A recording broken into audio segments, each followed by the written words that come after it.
Chapter 16. Soundness of Mind and Freedom of Will.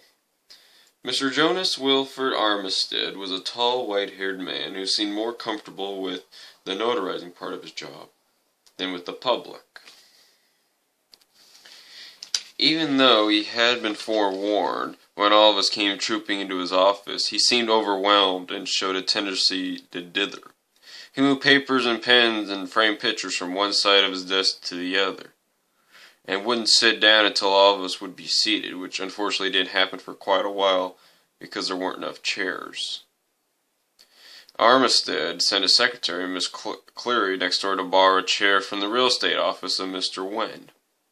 Mr. Armistead wore a complicated hearing aid that had ear parts and black and white wires and a little silver box that had to be placed for maximum effectiveness on exactly the right spot in his desk, which he seemed unable to find.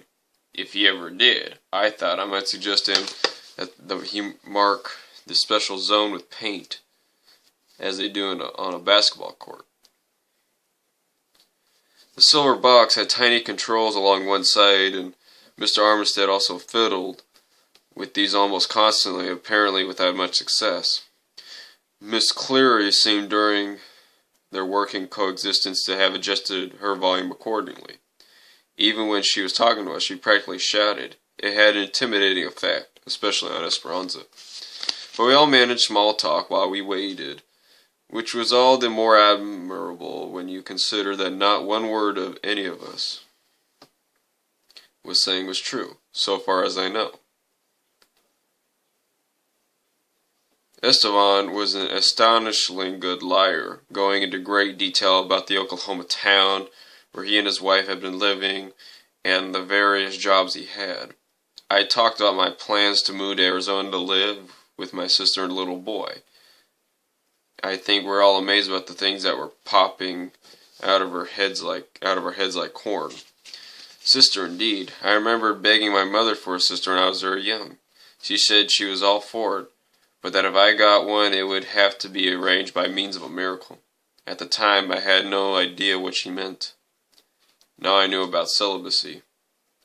Miss Cleary returned in due time, rolling a chair on its little wheels, and asked several questions about what forms would need to be typed up. We shuffled around again as we made room for Esteban in the new chair, and Mr. Armistead finally agreed to come down from his great height and roost like a long-legged stork on the chair behind his desk. It became necessary to make formal arrangements, Esteban explained, because our friend is leaving the state. Esperanza nodded. Mr. and Mrs. Tutu, do you understand that this is a permanent agreement? He spoke very slowly, the way people often speak to not very bright children and foreigners. Although I'm positive that Mr. Armistead had no inkling that the Tutu family came from anywhere farther away than the Cherokee Nation. They nodded again. Esperanza was holding Turtle tightly in her arms and beginning to get tears in her eyes. Already it was clear that, of the three of us, she was first in line for Oscar nomination. He went on. After about 6 months, a new birth certificate will be issued and the old one destroyed.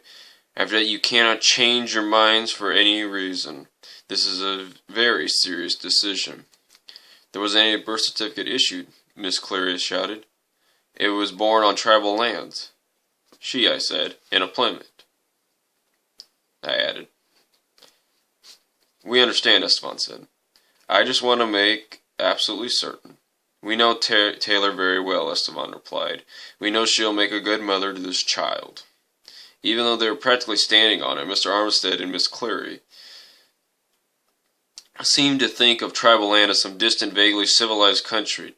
This to them explained everything, including the fact that Hope, Stephen, and Turtle had no identification other than a set of black and white souvenir pictures taken of the three of them at Lake of the Cherokees.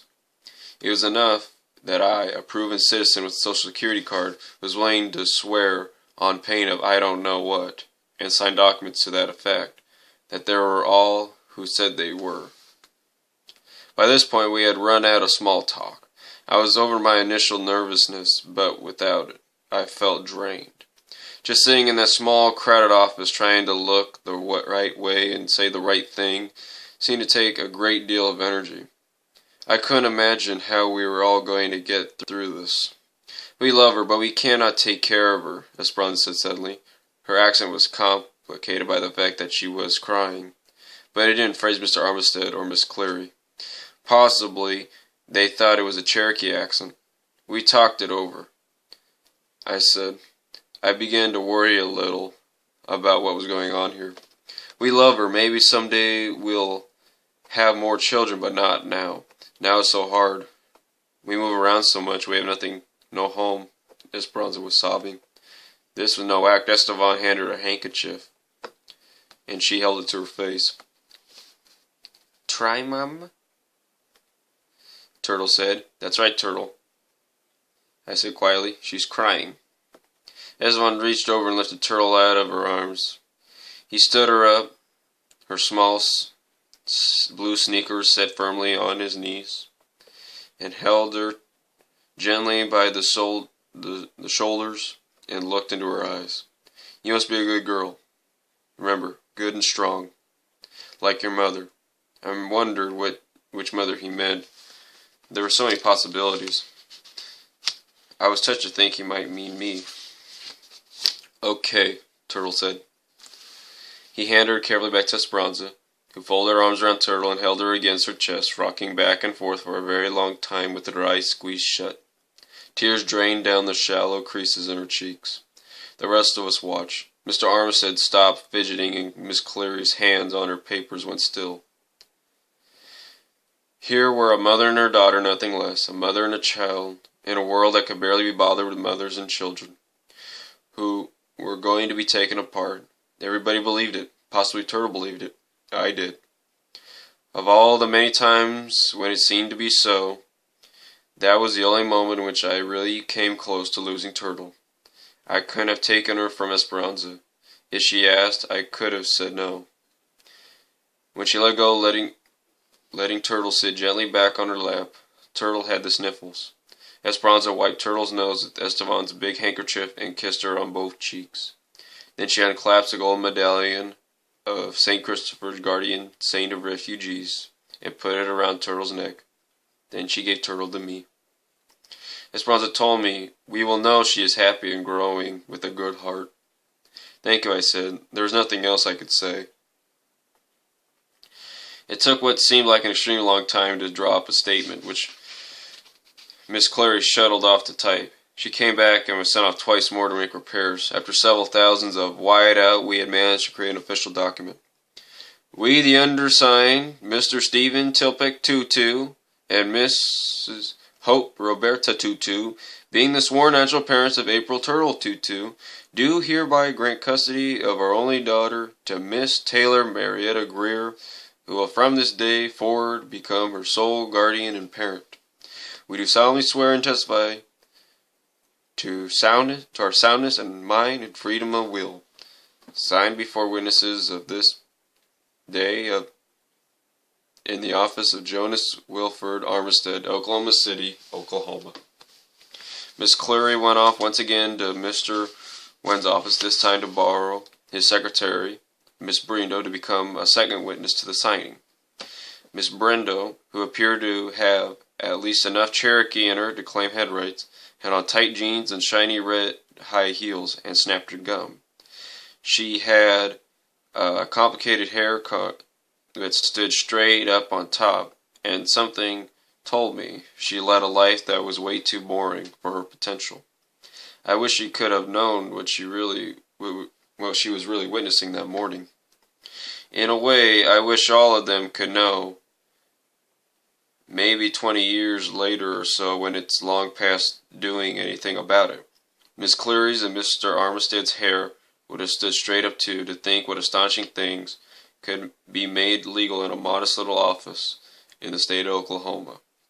We shook hands all around. I got the rest of the adoption arrangements straightened out with Mr. Armistead, and we filed out. A strange new combination of friends and family.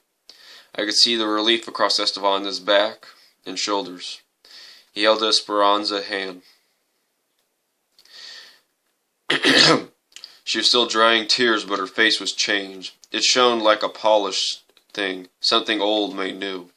They both wore clean work shirts, light blue with faded elbows. Esperanza had on a worn denim skirt and flat loafers. I had asked them please not to wear their very best for this occasion, not their immigration fooling clothes. It had to look like Turtle was going to be better off with me. When they came out that morning dressed as refugees, I had wanted to cry out, "No, I was wrong. Don't sacrifice your pride for me." This is how badly they wanted to make it work.